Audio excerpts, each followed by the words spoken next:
This is the Lone Crater YouTube. We hope this video helps. In this video, I will show you how to make a crab with craft paper. First, gather your materials.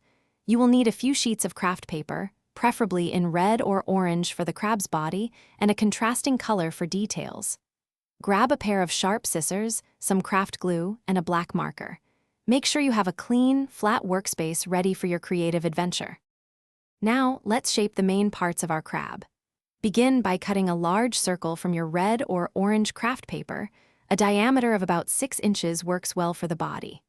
Next, take 2 smaller strips of paper, about 1 inch wide and 4 inches long, and fold them to form the distinct claw shapes.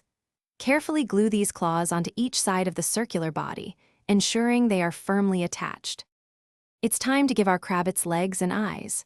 Cut 8 thin strips of paper, each approximately 4 inches long and half an inch wide, for the legs. Fold each strip once or twice to give them a jointed, realistic look. Glue 4 legs onto each side of the crab's body.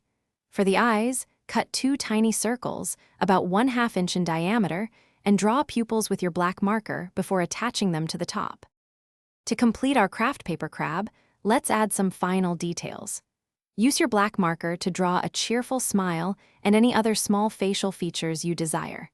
You might also consider adding extra decorative elements, such as small green paper strips for seaweed or a sandy base.